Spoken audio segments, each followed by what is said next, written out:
Be clear and rapid. We are already waiting uncomfortably long here. All right, just to pick the same thing. Come on, guys. We pick up the pace a little bit. Let's go. Lock them in, lock them in. We'll see what the change was. Obviously, we're expecting the first round of picks and bans to be exactly the same. Guarantee it. Yeah.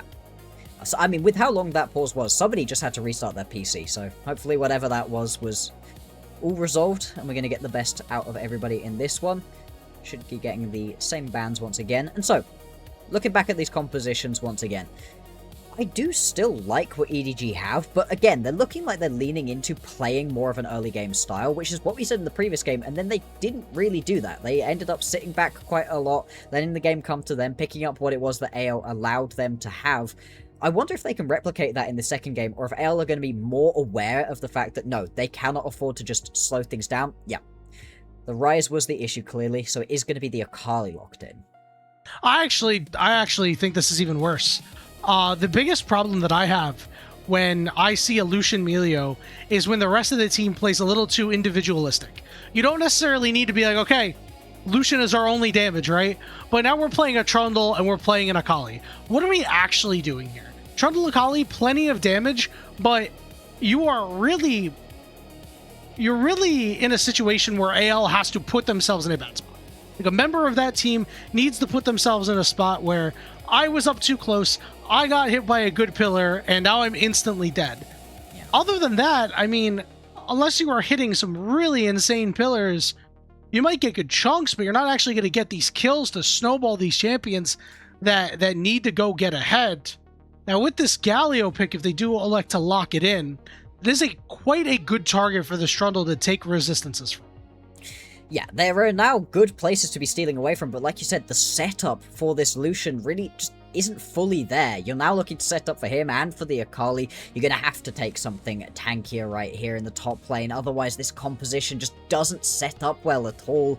As we've been saying, though, ZDZ doesn't like playing anything tanky. I like the idea of the Zehen or the Aatrox way more. You've at least got some damage, but also some level of resistances. It is going to be the Zehen locked in. A pretty fun matchup into the Ambessa as well. Can be very back and forth. Can be Zehen favored if you get a little bit of jungle intervention early on as well. And EDG, they are all in. This is an aggressive, fling yourselves at your opponents kind of composition.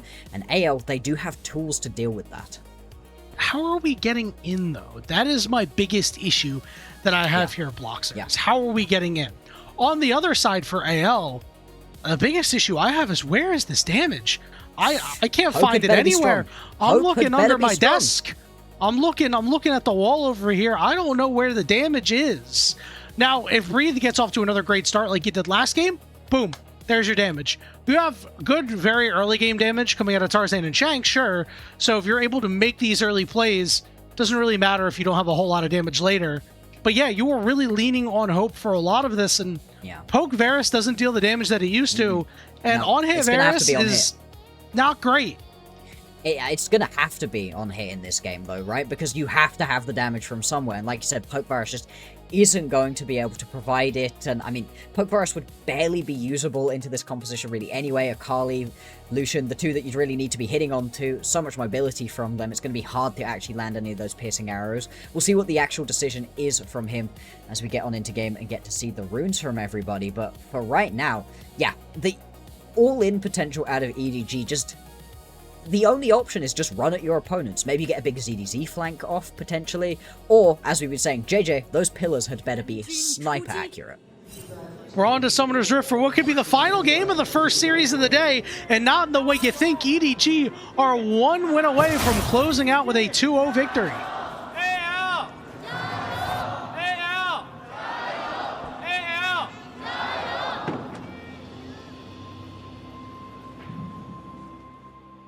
I guess we missed the EDG judges. Unfortunate, because they're surely louder than they were previously. That would be very sad if you won a game and got even less gyos. Hopefully that's not the case and we did just not quite hear them this time around, because, yeah, like you said, they've done better. They picked themselves up a win. If you're an EDG fan, you have got to be happy with that, and we'll see if they're going to be able to replicate that victory in this second game right here. Very interesting compositions. Compositions that both want to get things going early through their jungles, but also have some decent scaling options available as well. This bot lane is where we're going to have to be turning quite a lot of our focus. It's Leaf's signature champion. He is an awesome Lucian player individually, but how much he's really going to be able to do, we will have to see. For right now, getting good chunks of damage off, and we did get to see it is Comet right here for Hope, so it is going to be the Poke Virus instead. I like that you mentioned a lot of this play comes through the jungle. You take a look at the wards that AL have already put down on their bottom side entrance just to make sure that Tarzan is not going to be disrupted on his early clear by this Trundle. Tarzan took a back after doing his top quadrant to go pick up his longsword. So his timers are already altered a little bit here. So we'll see if he makes any further changes to try to catch the EDG bottom lane by surprise. If he's able to get a couple kills right here, turn things back around, is going to put his squad in a really good spot. Also have a little look towards the top lane right now as well. Obviously, as we've said, right, the Zehen has a pretty good matchup into the Ambessa. Both looking to do very similar things once you get into team fights. And Kael, I'm not sure you actually want to be hitting those hooks right now. That's what I was thinking. I'm glad you said it because I was like, Yeah, if you get Leave into turret range, it's a little bit better, but was unable to do so there, and the bottom lane of AL will be a little bit worse for wear as Tarzan is cleaning up his blue buff. Meanwhile, JJ has finished and is looking to get into the river here for this Scuttle Crab. Tarzan recognizes that this is not his crab to take and walk through mid up to the top side.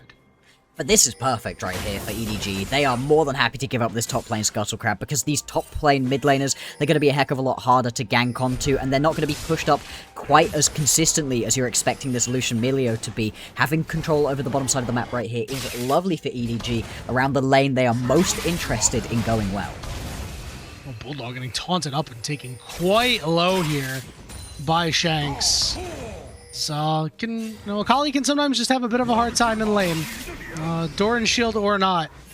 This can always be a struggle, and Tarzan is getting ready to set up to make a play, and Bulldog seemingly fearless. Justice Punch into the taunt, into the knockup, into the first blood for Shanks. There we go. This is what we need to see out of AL. Early ganks coming on through, making that one work, and Bulldog, as much as he had a better game in the previous one, really returning back to the form of the split so far. Just going to have to teleport back into lane to avoid losing out onto too much more. The fact Shanks picked up this kill is, I think, slightly better for EDG. They would have not wanted this Jarvan to get rolling as quickly on, but still, this Galio going to be very tanky and still does a surprising amount of damage at the moment. Yeah, like we said, in the early game, your Jarvan and your Galio are going to do damage, regardless of the fact that these are generally low damage champions. And now Shanks is going to ramp that damage up. He's got a Dark Seal. He's got a Hextech Alternator. So Bulldog is going to have an even a harder time now. Yeah, and it's just going to keep getting worse. For Bulldog, really all you can be hoping to do is get out of this lane and get involved in skirmishes and team fights elsewhere. Potentially look for some lane ganks as well, because this lane, not going to go well for him.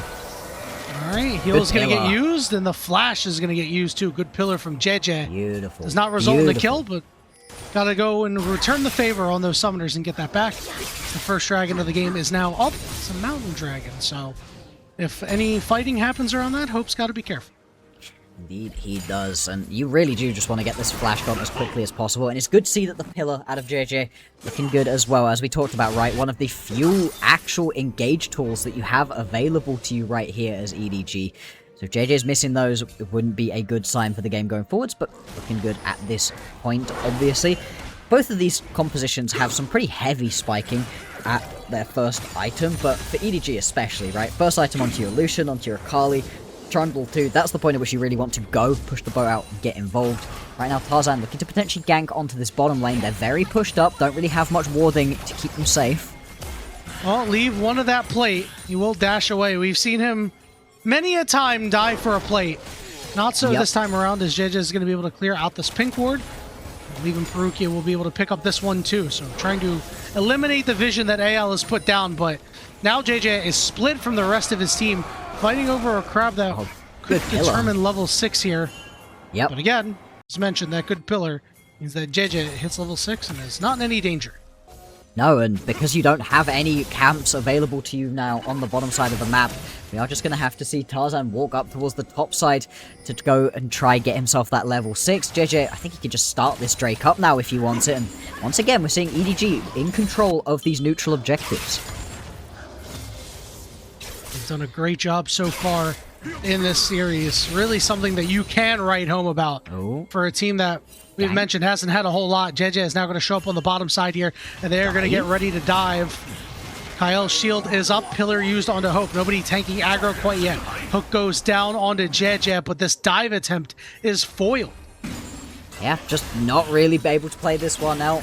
Good positioning out of Hope to keep him in a safe situation, and because JJ starts up the Drake but walks away from it to try for this play, nobody ends up picking up that first Drake. Kind of just a mistake out of JJ right here. He should have just picked up that Drake for himself. He was under no threat of having that one stolen away with Tarzan on the top side of the map. Instead, out he comes again, and we'll see if he actually goes bot lane to try to cover off for Tarzan, who now could be opened up to try start this objective. 35 seconds until the grubs come up, so if EDG pick up the grubs and give up the dragon, I say that's a win for them. You know, Trundle, even though in the jungle, won't get too much time on turrets. Anytime he does get time on turrets, will be time well spent. And your strong solo laners also getting their hands on those grubs will certainly be a big benefit. But given the fact that JJ is on the bottom side of the map for the moment, you don't really see too much action. We have shifted Leave up into the top lane here, and Parukia getting some critical vision down in the AL top side. Indeed, and with this map rotation coming on through, I do wonder if that indicates EDG wanting to play towards these grubs, or if they are just happy to swap away, not really try to play too aggressively for them. Breathe is still heading towards the top lane right here, so he is just going to get shoved in this situation. He's not going to have a particularly fun time right now. Same thing obviously happening to ZDZ over on the other side of the map. And Tarzan should just start this Drake up. He's not going to be under any threat from this one. And JJ just going to head topside to pick up the grubs, as you said. ZDZ in a 1v1 with Hope on the bottom side, so that'll leave a lot of room for Hope to heal up. Leave, going to put the culling down. It's not going to do a whole lot of damage, but will get Breathe to about half HP, and will further allow JJ to pick up these grubs without too much of an issue. Indeed, Leaf continuing to step up right here. Oh, public execution, just going to go wide. Breathe takes a shot to the face in response for that one as well. Still going to be able to clear up this wave nice and easily, and it is going to be that 1-for-1 trade between the grubs and Drake. Drake going over to AL. Yeah, and if you ask me, Bloxxer, like we just said a couple of moments ago, this is a win for EDG. So long as you just don't allow AL to run away with all the dragons. Their team is a little bit more early game slanted, especially with the kind of CC that they can put together. Or, I'm sorry, the damage that they can put together. So, you know, will be some worries, especially for the next month, but with the way that EDG have played around some of these objectives, you know, they have shown a good idea on how to take control of mid waves for dragons. I imagine they will do so in 4 minutes. Exactly, as, I mean, their vision setup as well has so far been pretty good. You can see vision littered all around the top side of the map right here for EDG. Right now, Tarzan could potentially have looked for some sort of play onto ZDZ, but instead just going to back that one off.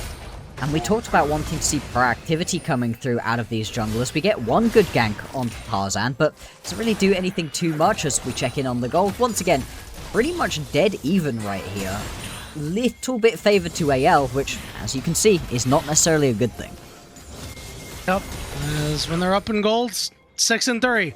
They are up in golds. I got bad news for AL. It could potentially be 6-4. And one thing to note is, remember, I mentioned this quite a while ago when we initially brought this graph up in the pre-show, that the last time they played against EDG, they had 2,500 gold leads over EDG at the 10-minute mark. Yes, they had leads that large this time around, even essentially in game 1, and a 600 gold lead in game 2. I don't know what's changed between now and then, Bloxxer, because this AL team is not pushing the pace the way they should. Might see an opportunity there as JJ is forced to flash the wall. But the Tarzan, I know, would have flag and dragged right after. Yeah, this is the thing, right? Tarzan has just been playing really slow. It's interesting for someone that we have pretty consistently thought of as one of the best junglers that we've got in the LPL, potentially even internationally as well, to be just playing so reticent. He just doesn't want to get involved in a lot of situations at the moment, which is a super interesting departure from what we have seen from him previously. Obviously, he had that one good gank earlier on in the game, but hasn't really been able to keep the pressure up so far. Both jungles heading towards the top side of the map to grab this scuttle at the moment. Shanks gonna throw his weight around a little bit. That extra magic damage shield, a little bit harder for Bulldog to actually do anything to him. Good shuriken flip there to avoid the hook from Kael. That topside crab will go over to AL. Unlikely to make too much of a difference, as the next objective upstairs isn't until 3 minutes from now. With the dragon coming up in about 1 minute and 50 seconds, this is where you'll see some big initial moves to try to get advantages elsewhere and force AL to go in other places. As Hope did use that Ghost Blade. It does stop the recall of Parukia, who was home. Yeah, but still going to be more than enough time for Parukia to head back to base, grab himself that first item, well, some more components towards that first item, you'd have to imagine at this point. Speaking of first items, the beginnings of those are coming on through. JJ just now going to pick it up. Trinity Force, obviously a massive spike right here, and for all of EDG, really big spikes for them. A couple Trinity Forces, Blade coming on through as well, putting them in a pretty nice spot. Leave really would want like a second item before he's fully online and kicking, but already with the Essence Reaver, going to put himself in a pretty big spot. For AL, the item spikes are slightly less massive for them, really. You're happy with the Eclipse, you're obviously happy with that Sundered Sky coming on through, but EDG, they're in a nice spot right here to compete for this dragon. Yeah, it's a really interesting dichotomy between the items where AL is getting a lot of utility out of theirs, healing off the Sundered Sky, shielding off the Eclipse. And obviously, we know what Ghost Blade and Rocket Belt can do for your mobility. Whenever on the other side for EDG, it is really just raw stats. Damage. Yeah, 30 seconds until this dragon is up. I want to see them use their Trinity Force spikes to really wrestle control of this game in their hands, and it looks like that they are well aware that that's what they want to do. Absolutely bringing plenty of members down and around. Couple final resets coming on through as well. 12 seconds though until the Drake is going to spawn, and with the full bot lane heading back to base, it does not look like EDG are actually happy to go and compete for this one instantaneously. Instead, JJ was potentially going to look for some sort of gank onto the top lane. That one's going to be covered off by Kael though, and instead turns back around and heads towards this Drake. What's really interesting, Bloxxer, is we've seen teams kind of go away from the we're going to immediately start up an objective as it spawns. Yeah. That they used to do is we're going to see a flash forward here. Here comes the entrance from the Galio as JJ is taunted up and is healing quite a bit. The hook goes down and he does too as Tarzan gets a heal and will chase after Parukia on the backside. Bulldog slides in looking for Tarzan but is locked up, forced to flash away. Shuriken flip and will use the perfect execution to get away from Kael. But our top laners could not join the fight, which was a big negative for EDG. Absolutely. If you're able to get yours ahead in right there, maybe there's a chance for that fight. Instead, it's just going to be the second Drake of the game picked up for Tarzan. And JJ just gets caught out. He was healing for so long, there was a chance he was going to be able to survive, but there was just no repeat damage out of EDG. They were not able to sit and hit. Leave was scattered to the hills, and Bulldog, he comes into this one a bit late and just... I'm not quite sure what he was thinking in this situation. The healing out of JJ is obviously massive, but look at Leave. He pumps the entirety of the culling straight into Shanks whilst he's got that winds up as well. So he is just chilling throughout that one. Just a messy little fight right there from EDG. They don't lose too much from it, but it is now about 1,000 gold an advantage for AL. And I want to give credit where credit's due. That was a really good look from Tarzan. Quickly identifying these are the champions that have no escape tools. JJ's Splash was still down after it got burnt a little bit earlier. Attack him. Force the flash out of Parukia. So now next fight, you know immediately who to look for if you're Tarzan. Exactly. Just well played right there from AL, and they're going to have to play this one out with good execution if they want to send us to a game number 3 right here. Like you said though, top laners not getting involved is really interesting. As much as that does favor over onto the side of EDG, Breathe could still change team fights up. If he's able to hit a big public execution, if he's able to get into the backline and scatter Bulldog and leave, that can be massive as well for AL. So we'll have to see how things change once we do get one of these proper 5v5s. I don't know how much of those we'll see. He gets hooked during the culling, locked up, and it's more leave positioning errors, and Hope drives an arrow through the heart of Parukia. JJ will survive after dropping his ultimate on top of Tarzan, but it's 2 more kills for AL. Yeah, and that should turn into the Rift Herald as well.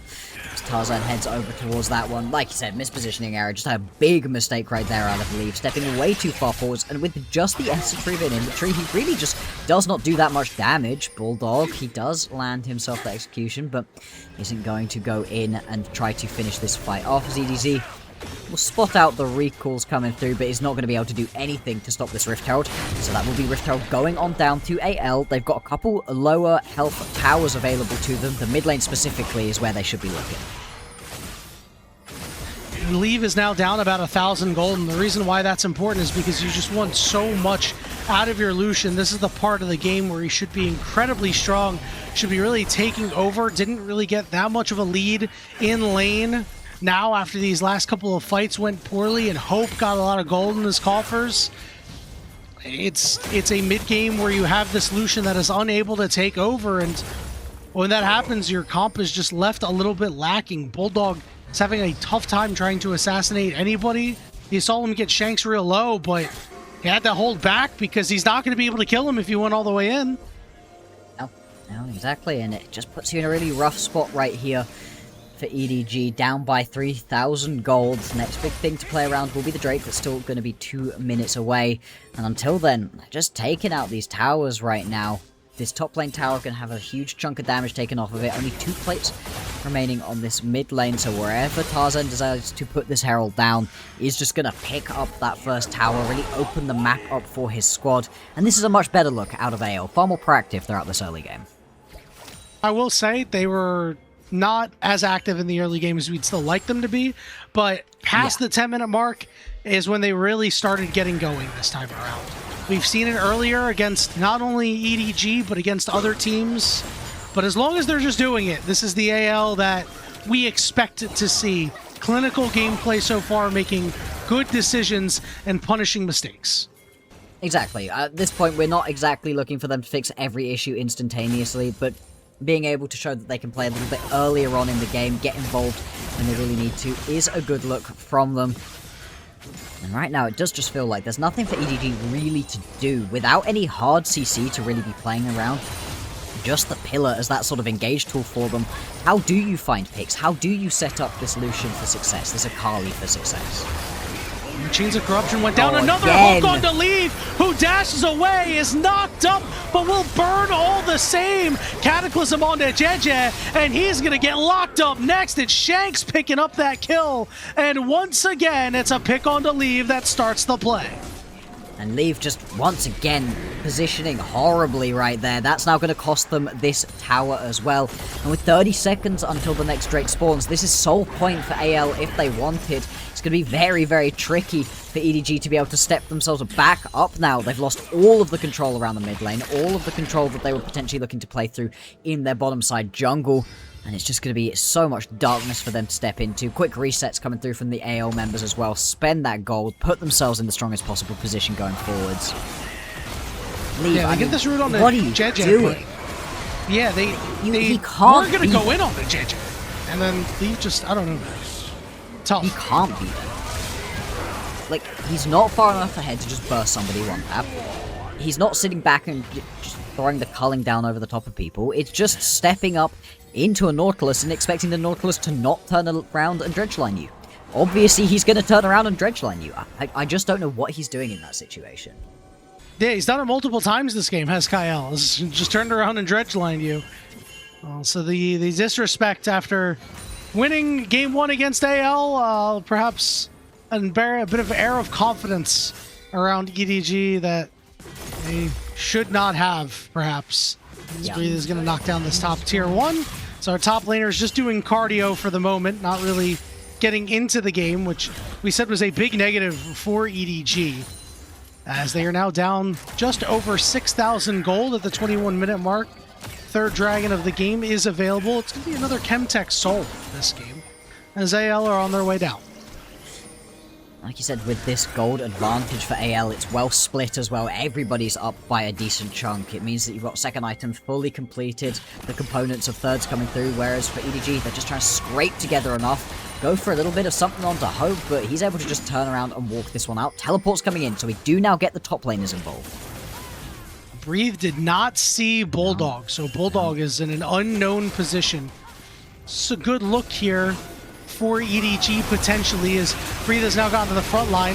We now have spotted out Bulldog, and now he gets marked as JJ, forced to use that subjugation. But the Cataclysm on the Tarzan with the hero's entrance on top of it means a lot of damage goes out onto your Lucian, who was on top of the dragon. Bulldog got picked up on the backside, and it's an absolute disaster fight for EDG, as EDG desperately wants to escape. His passive will get burnt. The dragon will be secured by AL. The Grim Deliverance will only deliver ZDZ to his death. And AL are pitching a shutout right now.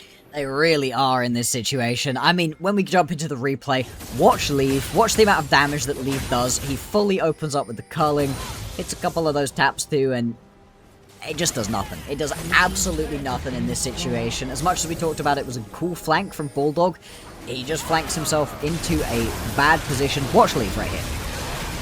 Oh, good damage. Yeah. The tickling. Yeah, onto Kael as well, by the way. You know, he's tickling onto the forward. support. Did you see that? He dashed forward and immediately got cataclysed, and then immediately gets hit with the hero's entrance.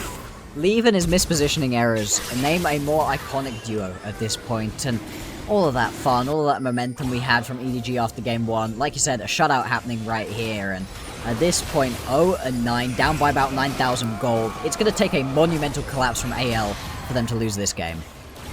Like, I get it. I get it when you're this far down.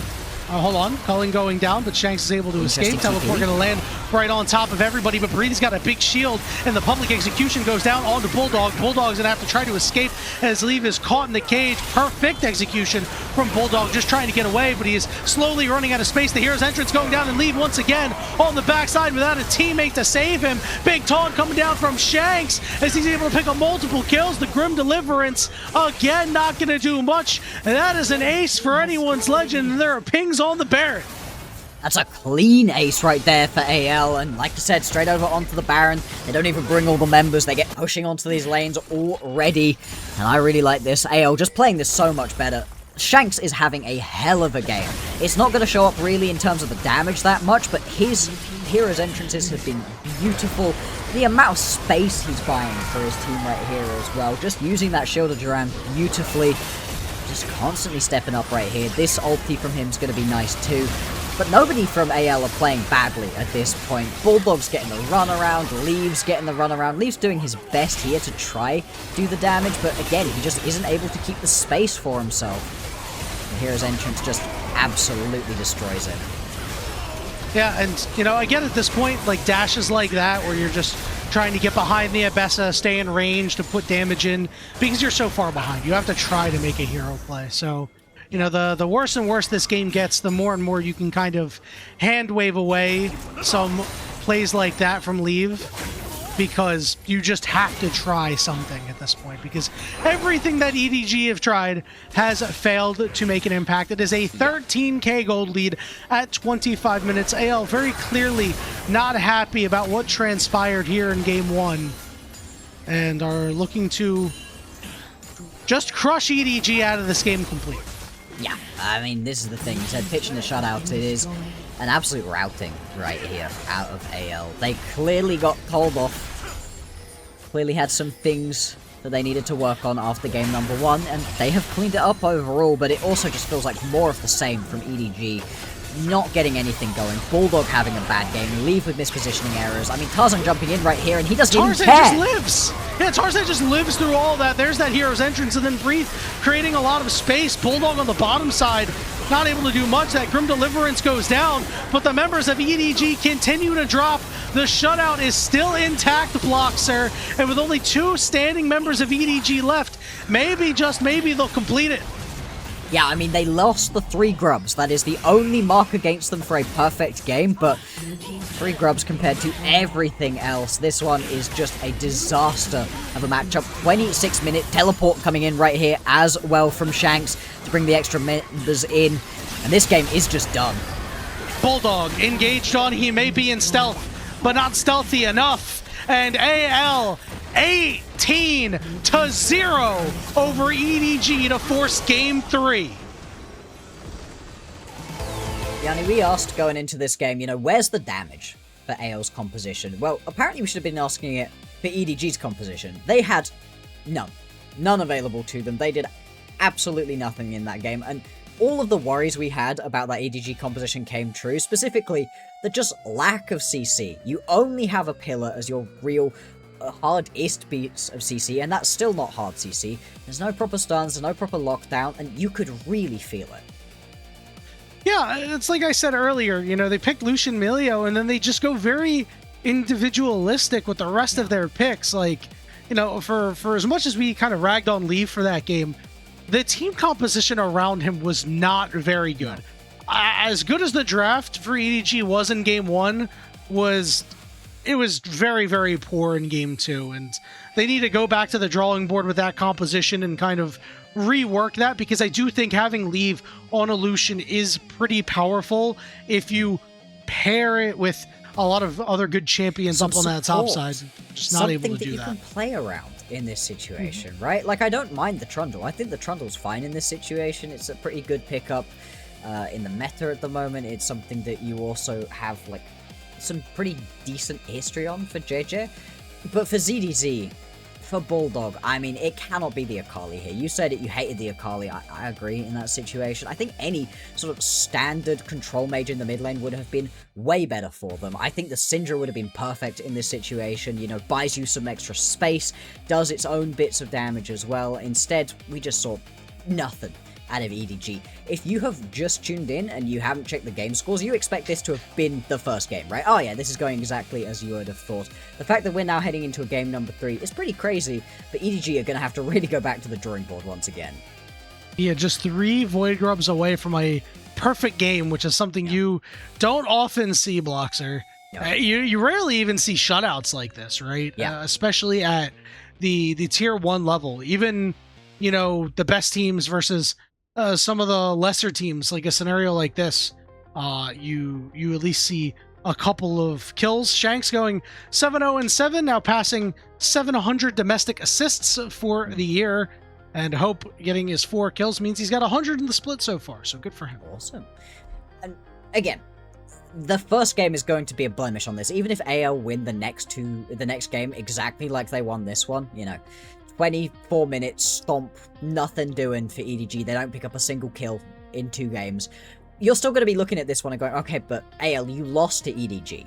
And this is what I was talking about with how this first game really does impact onto the overall perception of this squad, because the fact that that's there, it still means going into this next game, I'm like, okay, but EDG have shown us they can do it now. They've shown us that there is a way for them to be able to win this. Their draft has to be better, and the execution of that draft has to be way, way better. They cannot afford to be this inactive early on. We talked about inactivity in the previous game, but this was a whole nother level. Yeah, and AL's level of activity wasn't high enough for me to say, like, oh yeah, they were just doomed no matter what. If AL come into game 3 the same way they came in these first 2 games, around that 10-minute mark and before, EDG will once again be in a position where they can take the game into their hands. AL have not been the suppressive early game team in the last couple of series that we've seen them be against some of these other teams. Perhaps they knew that when they're ahead in gold, they tend to struggle. This time around, getting another one in the win column, up to 7-3 when they're ahead at 10 minutes. So, kudos to them, but that's still only a 70% win rate, not where you'd want it to be. No, you're expecting 100% win rate from ahead in gold, and then, you lose some games that you were behind in gold early on. Really not been the case for them so far. But going into this next game, for AL, more of the same is what you're really talking about, but I think specifically, I like how much more we got to see the combo between this mid-jungle duo. Tarzan looked way better, and Shanks was just everywhere in these skirmishes. Exactly what I want to see from them. For EDG, I don't even know what you changed, because there was very little discernible difference between Games 1 and Games 2. They just didn't make it happen. Ah, not at all. Bloxxer, it's time to talk player of the game. I thought that Tarzan certainly made a decent impact, had a lot of really good looks, but listen, I think that Shanks put on a really good performance in this game. His hero's entrances were really solid. His taunts were really good. Lots of damage coming down early, landing his Winds of War. That's what I'm calling for here. I think definitely would have been well-deserved for Tarzan or Hope, but somebody's got to catch up to what Tarzan is doing. Yes. Who has, you know, some of the highest player of the games and player of the matches, actually the most out of anybody, and that will actually continue. I think Shanks was robbed here, but Tarzan now with his 9th player of the game, still continuing to lead the league. Yeah, he's been good. Even in the matchups where we've been saying, things are not quite going well for them, we want to see more proactivity from him, more aggression, but when they win, boy, does he put a real impact onto these games. I agree, I would have liked Shanks in this situation. I think he was playing a really underappreciated role. Often you are on the Galio, right? You're not really doing the big damage, you're not making the big flashy plays, but he was the reason people were able to stay alive and able to position so well in these team fights. But anytime we're arguing about multiple people having awesome games, that does really show you that you had a good one here, and AL going to be happy to at least get a win out of this one. An absolutely dominant game by anyone's legend, as we knew that AL was not going to take that game 1 loss sitting down, but we'll see if EDG can do the same, can pull out the sort of power that AL did, as we're going to take a break, and when we return, it'll be the final draft of the first match of the day between EDG and anyone's legend.